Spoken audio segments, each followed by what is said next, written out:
வேலையில இருந்து வந்து வரணும். அந்த இழிவு நம்ம இழிவுன்னு சொல்றோம்னா அந்த இழிவுல இருந்து நம்ம வெளியே வர்றதுக்கு அந்த சமூகத்தையே விட்டுருங்க அப்படின்னு நம்ம கேட்கறோம். விட்டுருங்கன்னா அந்த வேலையை நாங்க மட்டும் தான் செய்யணுமா? அதுலயே நீங்க எல்லாரையும் செய்ய வச்சா ஒரு லாஜிக் இருக்கு. குறிப்பிட்ட சமூகம் மட்டும் தான் அந்த வேலையை செய்யணும் அப்படின்னு சொன்னா அது ஒரு தீண்டாமை தானே. அதுல இருந்து தான் நம்ம வெளியே வரணுங்கிறோம். இது விடுதலை பார்வையோட நம்ம பார்க்க வேண்டிய தேவை இருக்கு. நம்ம அம்பேத்கரோட பார்வைங்கும் போது இதுதான். அவங்க கம்யூனிஸ்ட் தோழர்கள் வெறும் தொழில் சார்ந்த பிரச்சனையா பார்க்கும்போது பணிநிரந்தரம் சரி அப்படின்னு அவங்க நினைக்கலாம். அவங்க நம்ம மீது விமர்சனம் வைக்கலாம். அது நிறைய ஒரு சில விமர்சனங்களும் இருக்கும். அவங்க விமர்சனம் வைக்கிறாங்கன்னா அது வெறும் தொழில் சார்ந்த பிரச்சனையை மட்டும் பாக்குறாங்க. நாம வெறும் தொழில் சார்ந்த பிரச்சனையை மட்டும் பார்க்கல.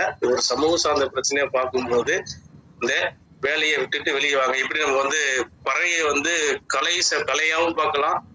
ஒரு சமூக சார்ந்ததா பார்க்கும்போது பறையை விட்டுட்டு வெளியவான்னு சொல்றது எப்படி சரின்னு தோணுதோ அதே மாதிரி தொழிலை விட்டு சரியா வழி சொல்றது சரிதான். இது ஒரு விடுதலை பார்வையில பார்க்கும்போது சரியாக தான் இருக்கும். எந்த மாற்று கருத்து இல்லை. உங்களோட முதற்கட்ட பார்வையா இதை எடுத்துக்கலாம். அடுத்து வந்து இதோட மணிகண்டன் வந்து சம்பந்தமா கொஞ்சம் நேற்று ஒரு வீடியோ போட்டிருந்தாரு. அந்த வீடியோ சம்பந்தமாகவும் ஒரு தெளிவாக விளக்கத்தை கொடுத்துட்டு பேசுனீங்கன்னா நல்லா இருக்கும்ல.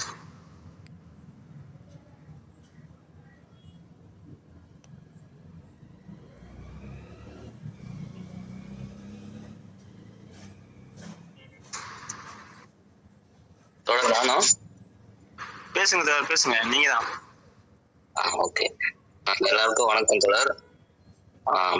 முந்தா நாள் வந்து ஒரு காணொளி வந்து போட்டிருந்தேன் சமூக வலைதளத்துல. அது என்ன அப்படின்னா, நம்ம தலைவர் எழுச்சி தமிழ் வந்து பாத்தீங்கன்னா இந்த தூய்மை பணியாளர்களுடைய பணி நிரந்தரம் கூடாது அப்படின்னு சொல்லியிருந்தாரு. அது ஏன் அப்படிங்கறத நம்ம எல்லாருமே பார்த்திருப்போம்.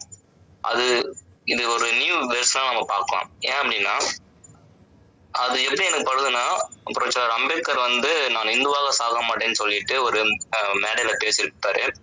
அந்த மேடையில பேசும்போது என்ன சொல்லுவாரு, தீண்டத்தகாதவர்கள் தலித் மக்கள் காலங்காலமா வந்து ஏன் தீண்டத்தகாதவர்களா தலித் மக்களா இருக்காங்க, அது காரணம் என்ன, ஏன் இவங்க வந்து ஊருக்கு ஒதுக்குப்புறமா சேரிகளை வாழ்றாங்க, அதுக்கான காரணங்களை ஆய்வு பண்ணி பார்க்கும்போது இவர்கள் வந்து இந்தந்த மாதிரியான வேலை செய்யறாங்க, இந்தந்த மாதிரி வேலை செய்யறதாலதான் இவங்க வந்து தீண்டத்தகாதவர்களா இருக்காங்க, தலித் மக்களா இருக்காங்க அப்படின்னு சொல்லிட்டு ஒரு பட்டியல் ஒண்ணு போறாரு. அதுல ஒண்ணு வந்து முன்வைக்கும் போது என்ன சொல்லலாம், தீண்டத்தகவல் என்ன பண்ணாங்கன்னா, சாதி இந்துக்களுடைய செத்த மாட்டை தூக்கிட்டு போறதாலேயே அவங்க தீண்டத்தகவலா பார்க்கப்படுது.